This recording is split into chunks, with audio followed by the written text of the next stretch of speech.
Bienvenidos a la clase virtual 5, clase final del espacio académico de zonificación ambiental, perteneciente a la maestría de gestión de cuencas hidrográficas. Para esta clase hemos preparado unas consideraciones finales de la zonificación ambiental, pero antes de hablar sobre el contenido de hoy, vamos a hacer un resumen de la clase anterior, en el cual tratamos aspectos relevantes de la zonificación agroecológica en cuanto a su fundamentación teórica, al enfoque, aplicaciones actuales y entramos a detallar un poco acerca de la zonificación agroecológica de Colombia. Recuerden que se hicieron o se han hecho hasta el momento dos de estas zonificaciones, la más reciente en el año 2001, con unas propuestas interesantes de utilización del territorio con fines de producción agropecuaria. Para la clase de hoy, centrada en los componentes o aspectos que nos faltaban por tratar de la zonificación ambiental, vamos a revisar algunas consideraciones socioeconómicas, otras consideraciones legales que rigen las zonificaciones ambientales en Colombia y vamos a centrarnos en la metodología de análisis espacial multicriterio a través de la matriz multicriterio y algunos ejemplos, que es una de las metodologías más utilizadas para la elaboración de zonificaciones ambientales y de otros tipos en Colombia. Bueno, consideraciones socioeconómicas de la zonificación ambiental. Lo primero que debemos mencionar es que todo proceso de zonificación ambiental es dinámico. Esto quiere decir que puede y debe ser repetido, ajustado y actualizado. Como sabemos, el territorio es dinámico, es cambiante, siempre se están gestando sobre él nuevas situaciones positivas y negativas y por ende las zonificaciones ambientales no pueden ser estáticas.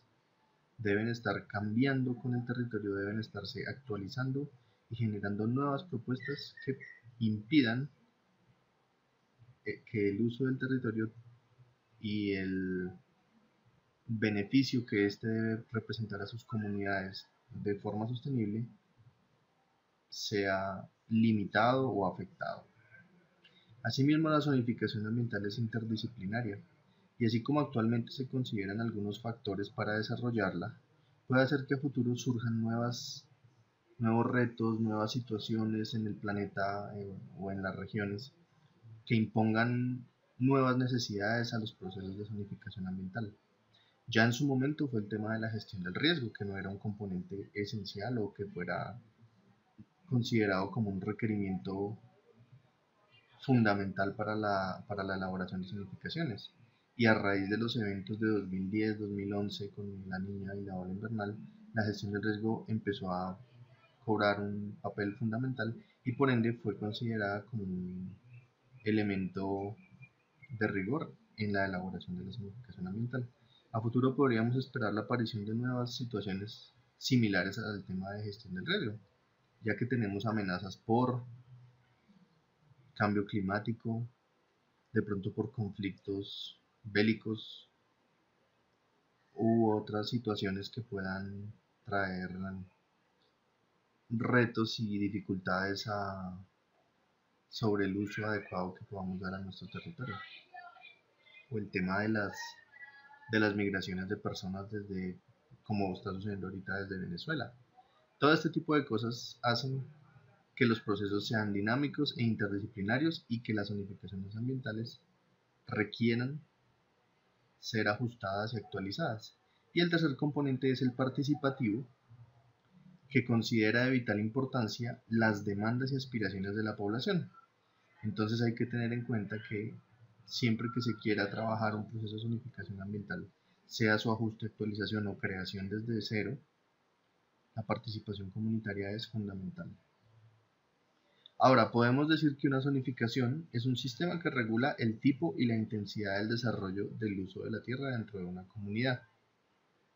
Por ende, esta misma zonificación debe proteger las áreas y recursos estratégicos que existen en dicha comunidad o territorio, minimizando conflictos por el uso de la tierra y evitando las controversias sobre su uso.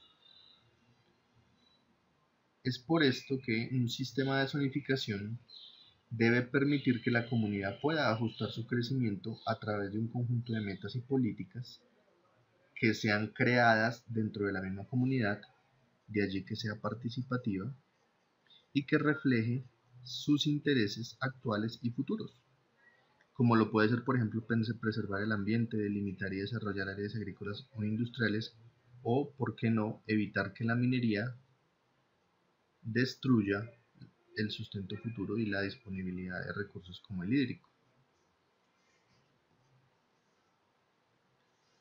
Dado que las zonas de sensibilidad ambiental son claves cuando se hacen zonificaciones de tipo ambiental, existen algunos criterios que permiten identificarlas con más facilidad.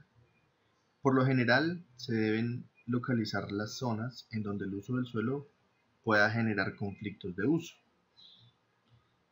como es el caso de ganadería en zonas de páramo o cultivos de papa en zonas de páramo o minería en parques nacionales, etcétera. Este tipo de ejemplos. Zonas donde el recurso hídrico sea escaso y ocasione conflictos de competencia por su uso. Tenemos muchas cuencas en Colombia cuyas zonas de vida son de climas xeropíticos o muy secos y donde se presentan conflictos por distribución o por disponibilidad del recurso hídrico. Donde existen zonas de mayor densidad poblacional rural o urbana, también pueden generarse o pueden considerarse áreas de sensibilidad ambiental, sitios de reconocido interés histórico, cultural y arqueológico, declarados como parques, sean arqueológicos, sean patrimonio histórico nacional o patrimonio histórico de la humanidad, parques nacionales regionales, parques, todo lo que sea o lo que haga parte del Sistema Nacional de Áreas Protegidas. Allí también podrían entrar zonas de reserva forestal, o áreas de reserva forestal protectora productora, solo productora o solo para la protección, que también es otra categoría que existe actualmente en la legislación nacional.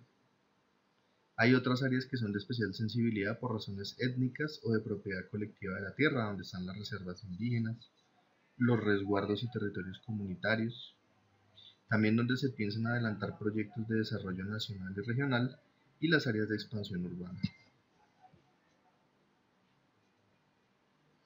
Una zonificación ambiental debe incluir una evaluación integral del territorio, donde las condicionantes ambientales de las diferentes unidades territoriales se confrontan y correlacionan simultáneamente con variables sociales y económicas para determinar políticas idóneas de manejo agropecuario, agroindustrial, minero y ambiental, para que sean realizadas en un marco de sostenibilidad, aprovechamiento y uso sostenible de los recursos naturales. ¿Cuáles son los componentes temáticos de la evaluación socioeconómica? Con base en el ejemplo de la metodología general para evaluación de tierras de la zonificación con fines agropecuarios a nivel nacional, podríamos decir que la evaluación de tierras debe incorporar actores e instancias de planificación y de ordenamiento, los cuales deben ser identificados, analizados y con ellos se debe lograr realizar estos procesos de evaluación de tierras. Se debe analizar y caracterizar el contexto político institucional en materia de tierras. Se debe identificar, priorizar y caracterizar el área que se quiere evaluar y se deben definir tipos de uso de las tierras según el área a evaluar y realizar una evaluación económica. Esto lo propone UPRA para el año 2013. Sin la evaluación de tierras o esa evaluación integral que se hace al territorio, es muy difícil que la zonificación ambiental pueda generar un resultado adecuado, ya que muchos de los conflictos están ligados a las limitaciones y potencialidades que tienen los suelos y las características del relieve en esos sitios, pero también a las coberturas que los están acompañando, ya que existen algunos tipos de coberturas cuya prioridad de protección es fundamental, dado que muchas están en vías de extinción o en algunos casos ya estén por extinguirse en una etapa más avanzada de este proceso de extinción.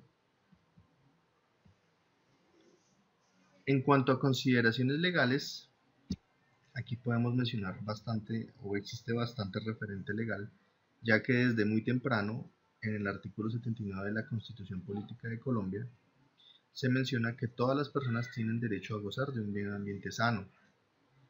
También se menciona que la ley garantizará la participación de la comunidad en las disecciones que puedan afectarlo. Es por esto que los planes de ordenamiento territorial son todos participativos y exigen la consulta a las comunidades.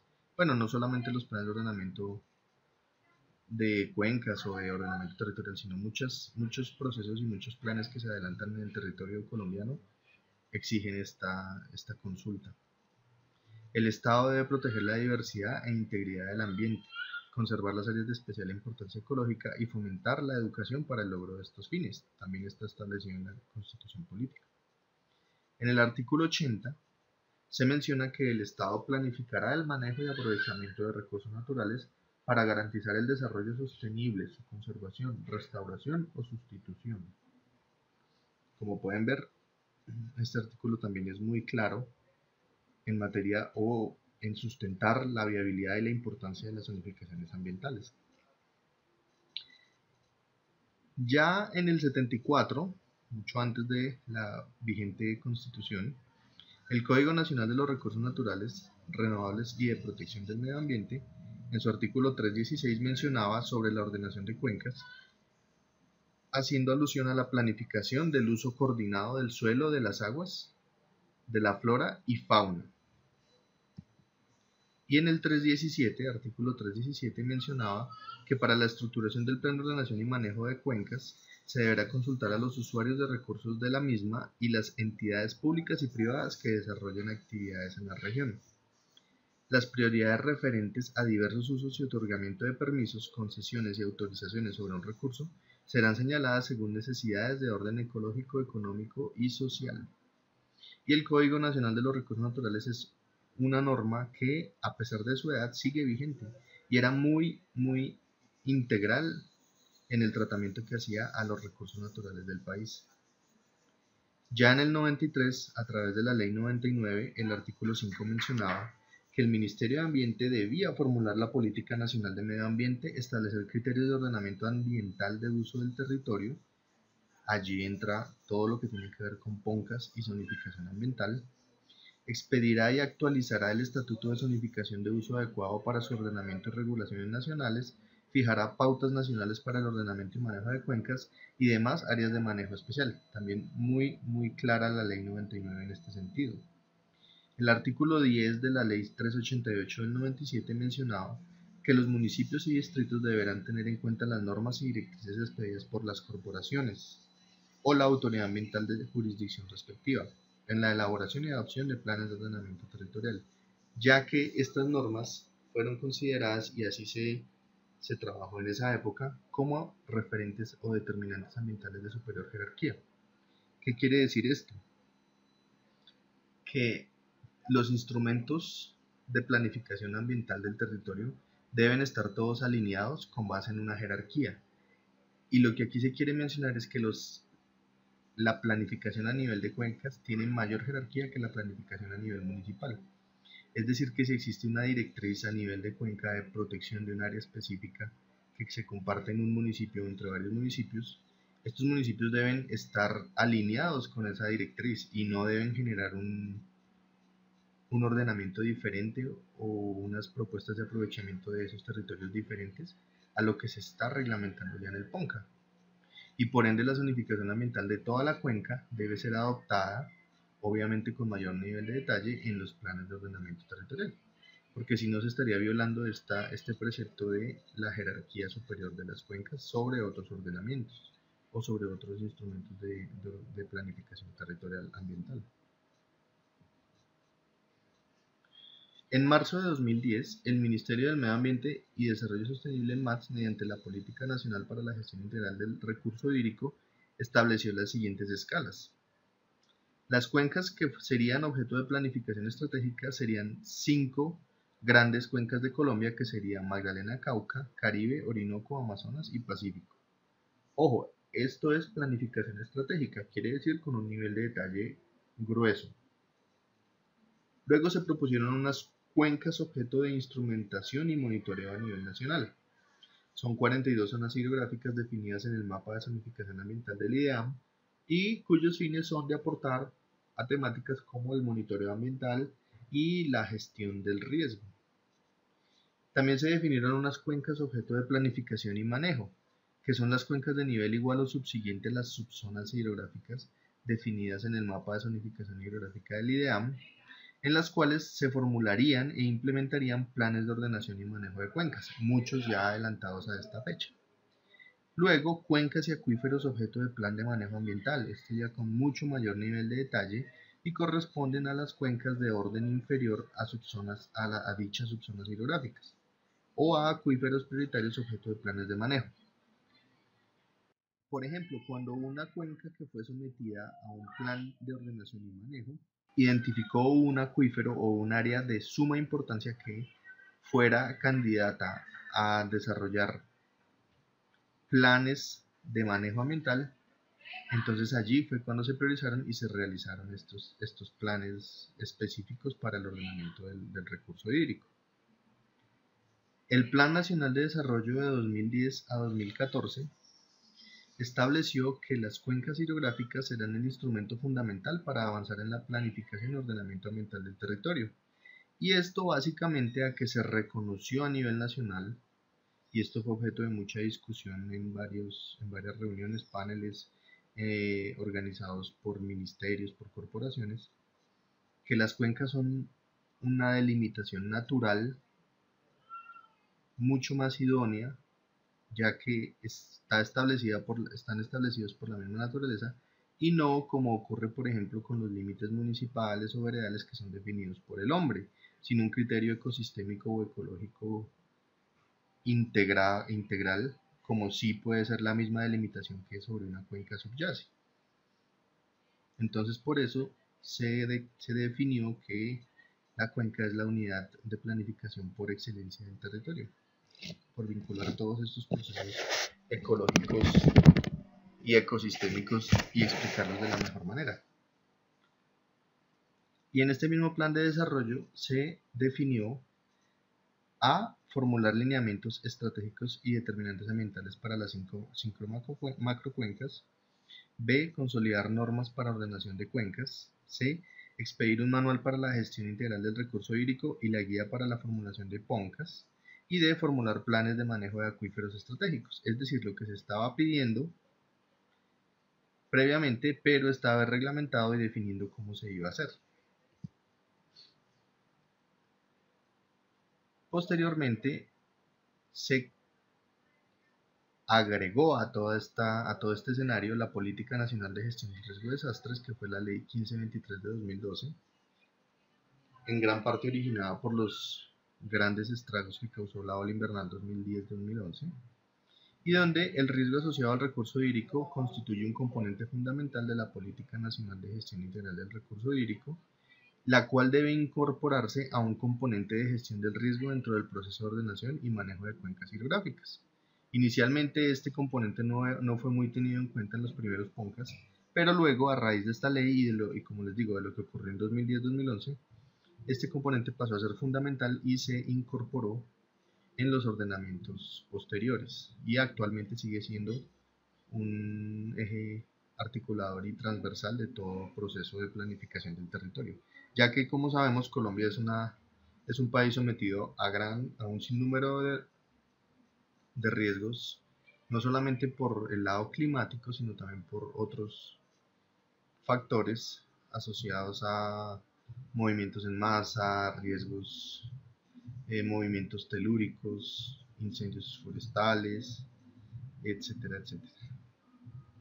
El decreto 1640 del 2 de agosto del 2012, también por el Ministerio de Ambiente, reglamentó los instrumentos para la planificación, ordenación y manejo de cuencas hidrográficas y acuíferos. En cuanto a su reglamentación, ámbito de aplicación, definiciones, estructura hidrográfica, instrumentos para la planificación, ordenamiento y manejo de cuencas, instancias para la coordinación de la planificación, ordenación y manejo, evaluaciones regionales del agua, planes estratégicos y fases de estos planes, Programa Nacional de Monitoreo del Recurso Hídrico, declaratoria en ordenación y formulación del plan de ordenación y manejo, financiación de los procesos de ordenación, comisiones conjuntas y consejos de cuenca, Recuerden que hay algunas situaciones específicas donde es necesario formar una comisión conjunta, que es básicamente cuando una cuenca es compartida por más de un departamento o por más de una corporación, planes de manejo ambiental, régimen de transición y disposiciones finales. Y posteriormente se definió, teniendo en cuenta que ya hay todo un sustento socioeconómico y legal para las zonificaciones ambientales, se definió también algunas metodologías con las cuales se podría lograr una mejor aproximación a estos procesos. Es así como se propuso la técnica del análisis espacial multicriterio, que básicamente puede definirse como un conjunto de técnicas orientadas a asistir los procesos de toma de decisiones. La finalidad de estas técnicas es investigar un número de alternativas a partir de múltiples puntos de vista, criterios y objetivos en conflicto, como lo propone este autor en el 90. El análisis de decisión multicriterio basado en sistemas de información geográfica es un proceso que integra los datos geográficos a través de mapas de estos criterios que se seleccionan y juicios de valor. Ya más adelante vamos a ver unos ejemplos de estas metodologías. Los juicios de valor corresponden con las preferencias del tomador de decisiones e incertidumbres. Como yo les mencionaba en clases anteriores, muchas veces la experiencia de quienes realizan estas matrices multicriterio es fundamental porque ellos son los encargados de la ponderación de las matrices y de definir qué factores tienen un peso superior con base en la realidad o en el contexto de cada zona. La evaluación espacial multicriterio se refiere a un conjunto de operaciones espaciales para lograr un objetivo, teniendo en consideración simultáneamente todas las variables que intervienen. Recordemos que normalmente se desarrolla a través de matrices donde se integran esos criterios que se están seleccionando. Por eso es un proceso básicamente matemático que tiene además operaciones a escala espacial. Puede verse como un conjunto de técnicas orientadas a asistir los procesos de toma de decisiones, mediante la descripción, ordenación, jerarquización y selección de alternativas de acuerdo a ciertos postulados que dependen de los objetivos planteados. Es así como el método de análisis multicriterio ofrece resultados para la solución de problemas espaciales basados siempre en el punto de vista del tomador de decisiones, pero permite al mismo tiempo contrastar varios puntos de vista o integrar varias posiciones en una sola solución de manera coherente, a través de las matrices. Aquí, Franco en el año 2012 propone unos simples pasos para desarrollar o para proponer este método de análisis espacial multicriterio. Y recuerden que esta metodología es básicamente la que se pide que ustedes propongan para realizar la zonificación ambiental de su área de trabajo en la guía de trabajo conjunto del bloque 2. En el espacio o en la parte referente a zonificación ambiental, esta metodología es la que ustedes deben poner en práctica para hacer esa propuesta de cómo harían una zonificación ambiental para su zona de trabajo. Entonces, en primer lugar, él propone definir el problema con base a sus causas y consecuencias y el objetivo del estudio, para qué quiero zonificar o por qué es importante que yo zonifique ambientalmente mi territorio, cuál es la causa, cuál es el problema que me está obligando a eso. Luego, hacer una selección de criterios e indicadores. Los criterios deben ser medibles y evaluables. Es decir, si son facultativos, favorecen alternativas para incluir categorías de la capa analizada. Y si son limitantes, restringen la disponibilidad de alternativas para excluir categorías de la capa analizada. Un ejemplo de limitantes, un parque nacional natural. Este parque ya a mí me está excluyendo cualquier cosa diferente a protección, contemplación de la naturaleza, etcétera, que es lo que se puede hacer en un parque, ¿sí? Es importante tener en cuenta estos dos tipos de criterios, facultativos o limitantes. El tercer paso sería ponderar los criterios e indicadores, expresando cuantitativamente la importancia de cada criterio frente al objetivo del estudio. Esto quiere decir que yo debo analizar cada criterio que estoy empleando y debo definir primero qué importancia tiene dentro de mi zonificación y segundo, cómo se pondera con otros criterios que también sé que son importantes de mi zonificación.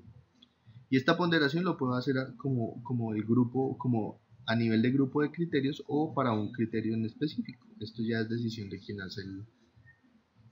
quien aplica la metodología. Método de clasificación implica la asignación de cada criterio e indicador en una fila que refleja la percepción del grado de importancia en relación con la decisión. Ejemplo, clasificación regular. Le puedo asignar un punto a un criterio que tiene débil importancia o a una variable de débil importancia. Le puedo asignar 3 puntos cuando la importancia es menor, pero no es que sea débil, 5 puntos cuando es moderadamente importante, 7 cuando es más importante y 9 cuando es extremadamente importante, aportándole a ese criterio. La clasificación también puede ser ordinal. En este caso se pide a cada experto poner en una lista los elementos de decisión por orden de la importancia y luego, según su orden, realizar una ponderación. Ya más adelante lo vamos a ver con ejemplos prácticos. Luego viene algo que se llama estandarización de factores. El análisis multicriterio integra distintos criterios e indicadores con diferentes valores, por lo que es deseable que dicha evaluación se realice en escalas comparables. Es necesario normalizar los diferentes criterios para evitar soluciones sesgadas hacia los valores más altos. Esto quiere decir que yo debo poner o homologar o poner en un mismo estándar todos mis criterios para poderlos sumar, multiplicar o operar entre ellos, porque si no, muchos pueden ser al final tener un peso específico mayor ya que no fueron puestos a una misma escala, es básicamente lo que se dice. Y no una metodología para hacer esto es la estandarización, que consiste en ajustar valores entre 0 y 1 básicamente, lo cual muchas veces se puede hacer a través de la regresión lineal simple. Selección de alternativas sería el paso quinto. Como resultado de la etapa anterior, se ordenan las alternativas de la más deseable a la menos deseable y se realiza la selección final de acuerdo a los criterios definidos y que cumplen con los lineamientos establecidos por los tomadores de decisión. Y el siguiente paso, que es análisis de sensibilidad, realizando cambios en los componentes del modelo, haciendo pruebas para analizar qué tanto se puede alterar el modelo final. Es decir, como poner a prueba el modelo.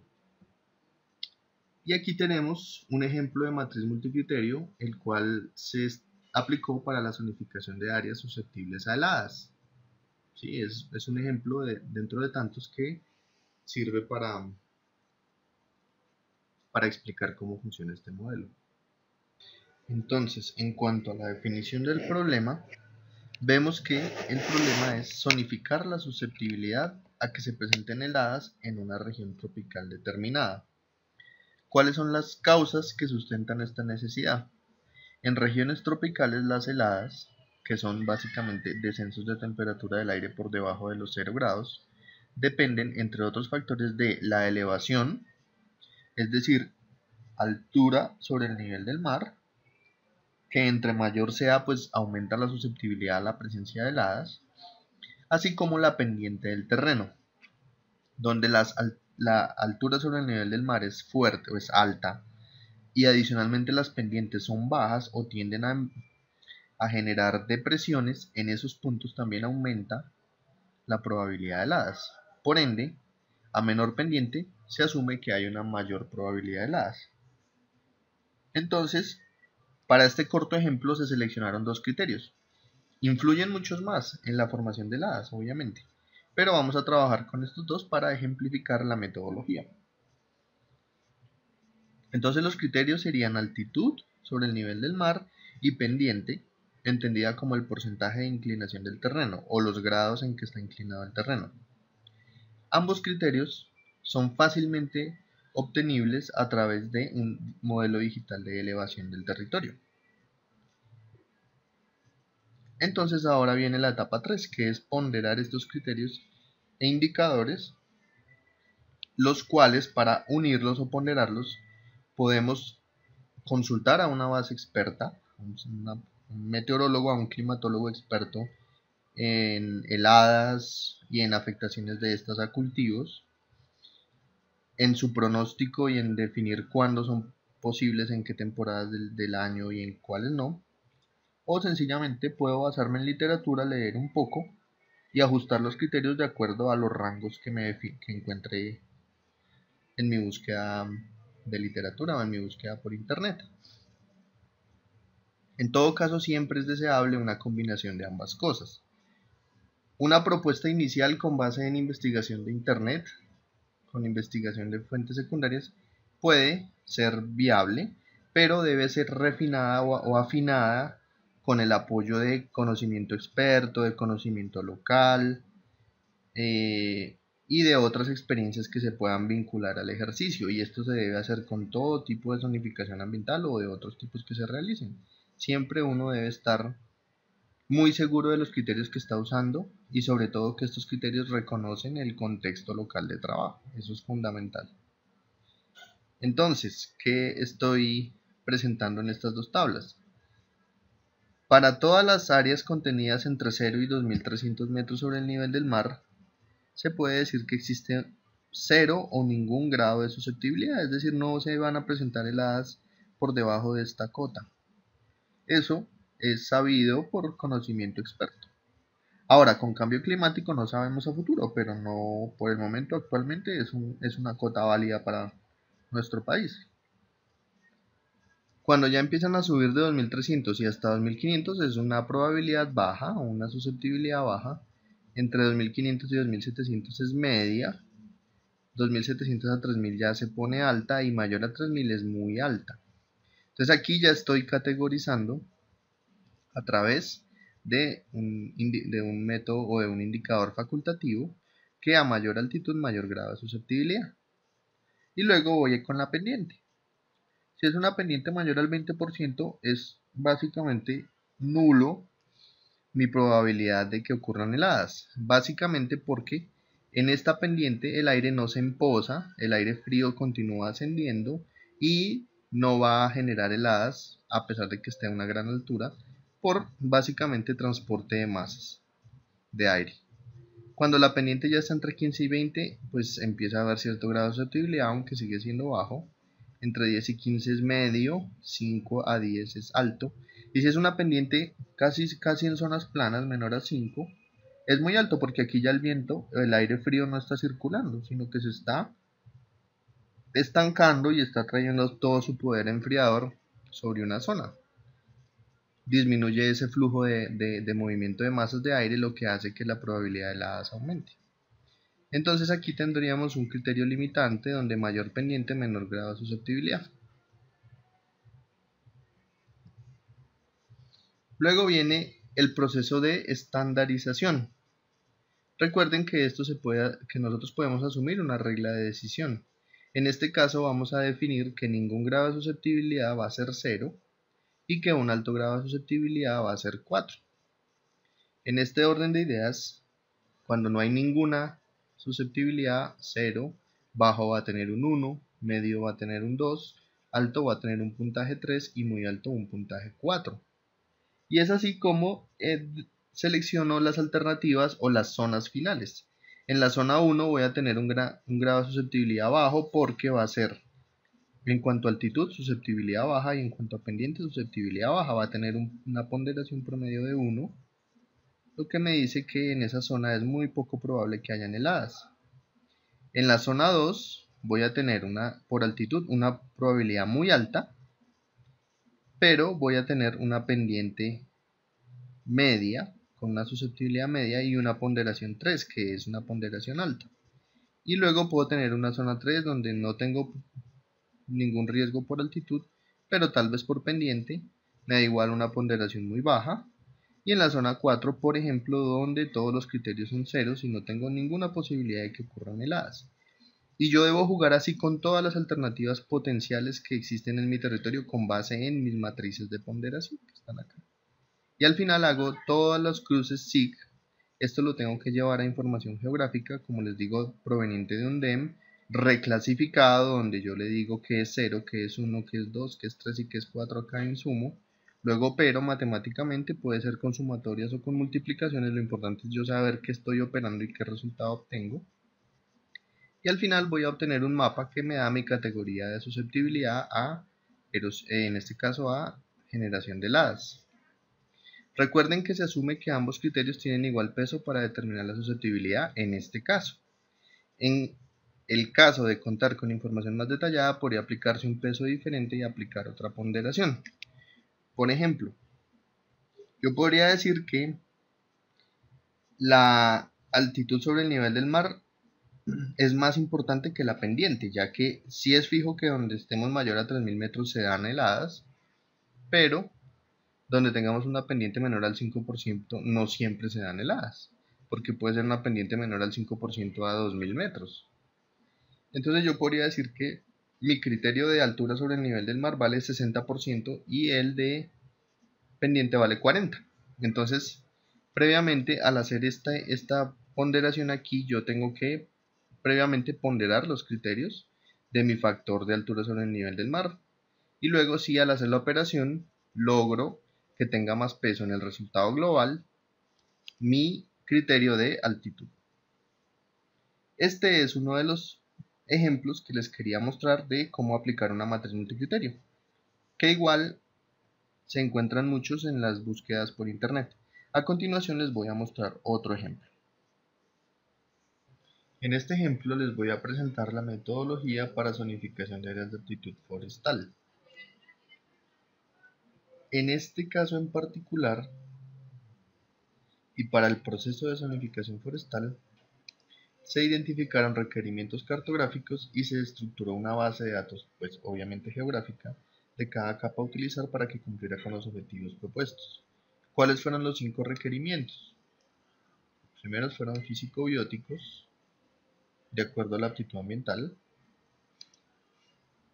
y allí encontramos referentes climáticos como precipitación, fisiográficos como pendiente y topografía, suelos como clasificación agrológica y grado de erosión y apropiación de la tierra en el caso de cobertura y uso. Recordemos que para zonificar áreas de aptitud forestal y para que los árboles se puedan dar con un buen desarrollo hay que tener en cuenta todos estos factores antes mencionados. Entonces, por ejemplo, en el caso de los rangos de precipitación, se definieron los siguientes umbrales o rangos, esto con base en información secundaria y con consulta a expertos. Zonas con precipitación entre 500 y 1000 metros y 1000 milímetros, perdón, entre 1000 y 2000 milímetros, entre 2000 y 3000 y mayores a 3000. En cuanto a pendientes, se separaron las menores a 25 entre 25 y 50, 50, 75 y 75. En cuanto a suelos, se sacaron las zonas de categorías 1, 2 y 3, las de 4 y 5, 6 y 7 y aparte las de categoría 8. Recordemos que las de 8 son las de total protección y la 1, 2 y 3 son aquellas que sirven para producción. Entonces, todo este tipo de información se volvió digital, se llevó a información geográfica para ser manipulable desde programas como QGIS. Luego se trabajó con la capa de cobertura y uso, y allí se definieron zonas con cobertura de pastos agroforestales, rastrojo bajo y cultivos transitorios, y se separaron de aquellas con cultivos permanentes, semipermanentes y minería, con aquellas de bosque secundario y rastrojo alto, con aquellas con bosques primarios, páramo, subpáramo, bosque xerofítico y subxerofítico.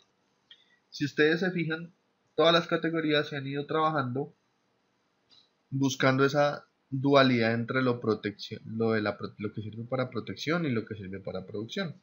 Donde ya tenemos pastos agroforestales, rastrojo bajo y cultivos, pues ya sabemos que allí se está produciendo. Por ende, separamos estas áreas de, por ejemplo, las de que tienen bosques primarios, páramos, subpáramos, bosques xerofíticos, que recordemos un tipo de ecosistema amenazado y que cada vez está disminuyendo en Colombia, y tratamos de darle algún tipo de categoría de protección en esta zonificación.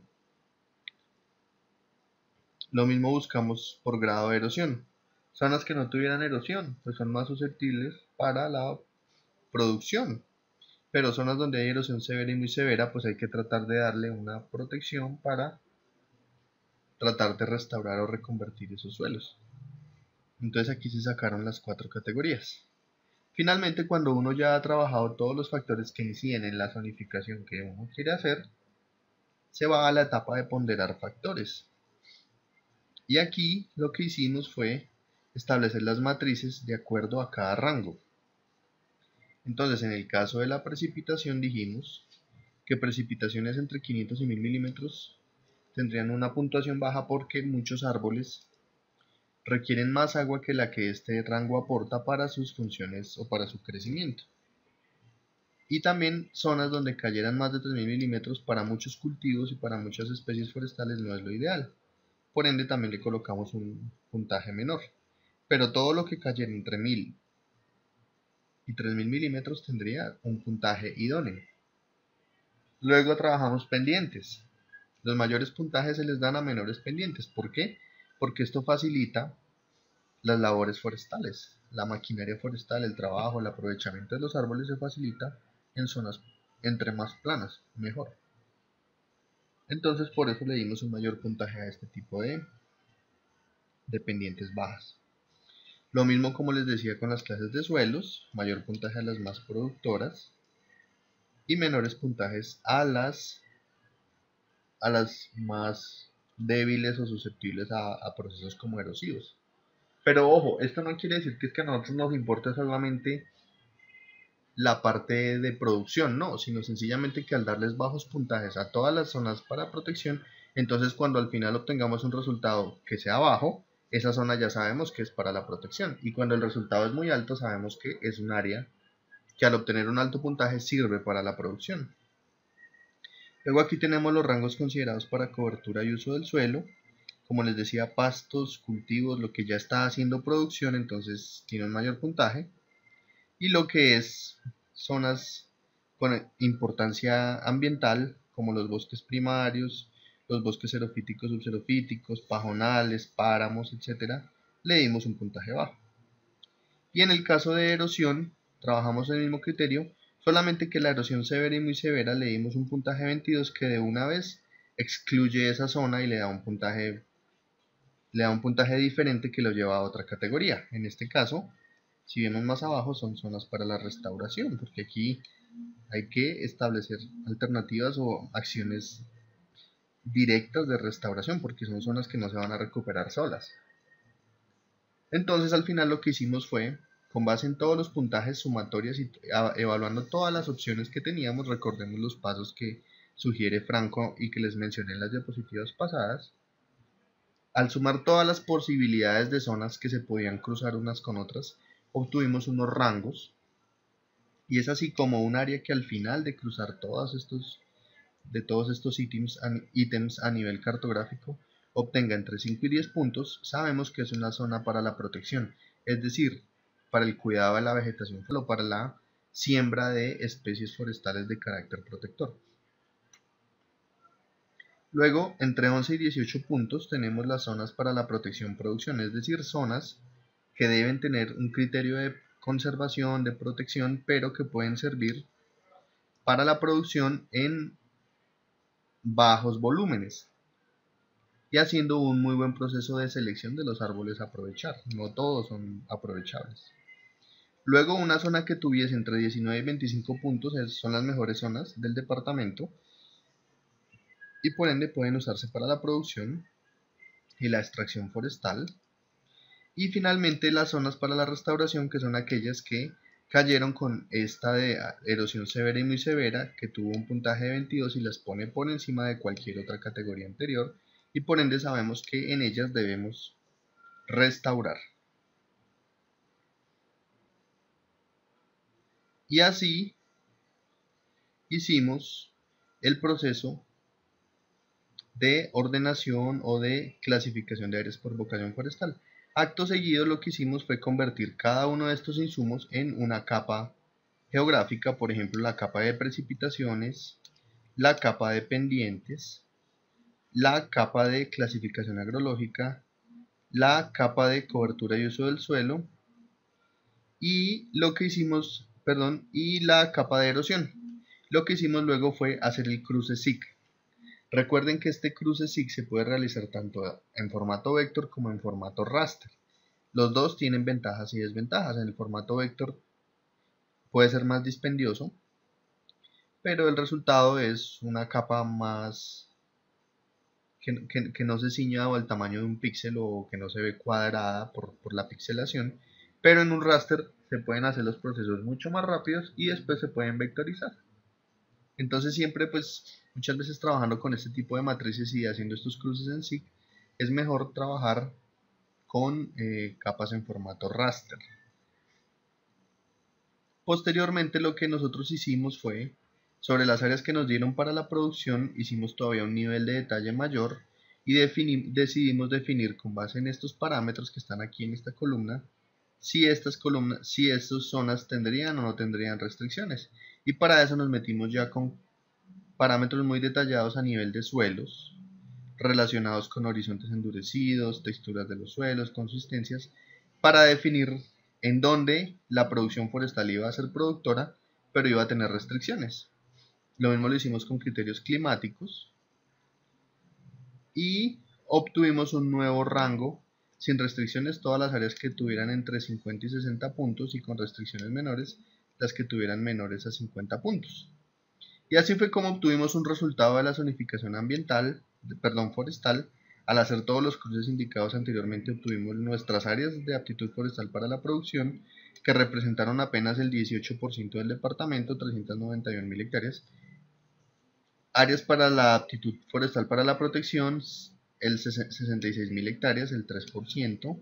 Para la protección-producción fue 1.200.000 hectáreas, gran parte del territorio, 54%. Para la restauración fueron 99.000 hectáreas. Y aquí ya entran otras categorías que ya estaban por ordenamiento ambiental, como son los sistemas de parques nacionales, el parque regional Cisavita, las reservas forestales del Inderena, las áreas de páramo. Todas esas zonas, recordemos que habían criterios facultativos en los cuales nosotros podíamos limitar la generación de áreas o de zonas, y esos pues ya son zonas, como les expliqué previamente, que ya fueron delimitadas para la protección, por ende no se tienen en cuenta. Es decir, que nuestra zonificación le apuntó a estas hectáreas, pero el departamento ya tenía otras a las cuales les dedicaba la producción. Lo mismo, zonas dedicadas a minería de cielo abierto, donde pues ya tienen una licencia, no tenía sentido entrar a generar una zonificación de tipo forestal sobre ese tipo de zonas, que tienen generalmente licencias de muchos años. Y aquí pues uno ya empieza a explicar los resultados, y más abajo se encuentra el mapa que nosotros obtuvimos. Este fue el mapa de zonificación forestal de Norte de Santander que propusimos en ese entonces. Y asimismo se obtiene un mapa de zonificación ambiental una vez uno cruce sus factores, criterios, los pondere y haga todo lo que les estoy mostrando metodológicamente.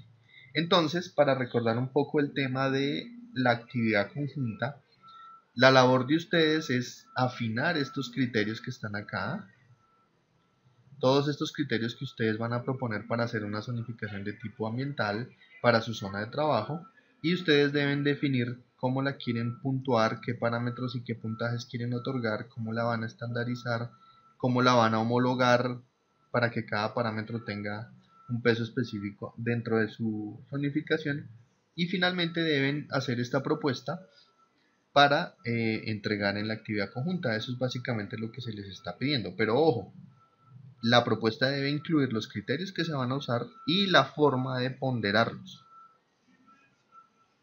Entonces eso es básicamente lo que se solicita, y básicamente en lo que consiste este método de matriz multicriterio. En este punto quiero felicitarlos por haber seguido detenidamente la unidad 3.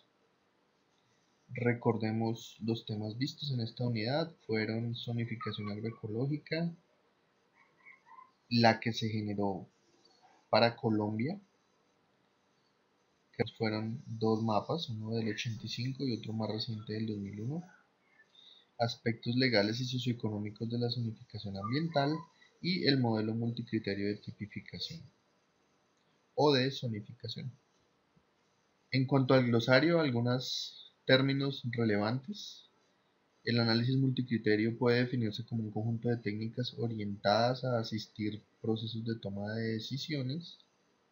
Tiene un fuerte componente SIC o geográfico y normalmente nos ayuda a delimitar el territorio con base en parámetros o criterios que nosotros mismos definimos como conocedores del territorio. Celda agroecológica, recordemos ese término, combinación única de fisiografía, suelo y características climáticas, y es la unidad básica de referencia para el análisis físico en estudios de zonificación agroecológica. Características de las tierras. Propiedades de tierra que pueden ser medidas o estimadas directamente. Cualidad de las tierras. Atributo de tierra complejo que se comporta de forma diferente en cuanto a su influencia sobre la aptitud de la tierra para un uso determinado. Evaluación de tierras. Estimación del comportamiento de una tierra cuando se utiliza para un fin particular. Y la evaluación espacial multicriterio, que es un poco diferente, que es más una metodología, es un conjunto de operaciones espaciales para lograr un objetivo teniendo en consideración simultáneamente todas las variables que intervienen, como por ejemplo en el caso de la delimitación de zonas susceptibles a heladas o de zonas para la aptitud forestal. Inventario de recursos de tierras. Es esencialmente una superposición de información de suelo y clima. Periodo de crecimiento. Época del año en la que las condiciones de humedad y temperatura son idóneas para la producción de un cultivo. Régimen térmico. Cantidad de calor disponible para el crecimiento y desarrollo de plantas durante el periodo de crecimiento. También conocido en algunos casos como grados día. Tierra, un área específica de la superficie terrestre, pero en un contexto en el que incluye las propiedades de dicha superficie, como suelo y clima, así como cualquier planta o animal que allí exista. Tipo de suelo, unidad específica de suelo con un rango definido de características. Puede corresponder a la categoría más baja de un sistema de clasificación, incluyendo especificaciones de fase. Tipo de utilización de tierras. Un uso de tierra definido en términos de uno o varios cultivos, insumos necesarios para producir estos cultivos y las condicionantes socioeconómicas que rodean dicha producción. Unidad cartográfica de suelos. Recordemos que es la unidad básica de un mapa de suelos, que puede incluir un solo tipo de suelo o diversos tipos cuando estos se presentan como una asociación o como consociaciones. Zonificación agroecológica. División de la superficie de la tierra en unidades más pequeñas que tienen características similares relacionadas con la aptitud de tierra, la producción potencial y el impacto ambiental.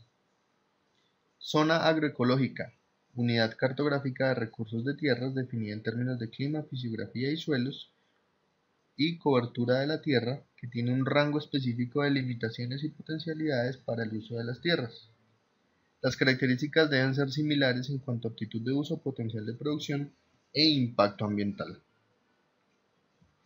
Alguna de la bibliografía de interés trabajada en este módulo y muchísimas gracias por su atención. Espero estas temáticas hayan sido de su utilidad y hasta un próximo video o un próximo espacio académico.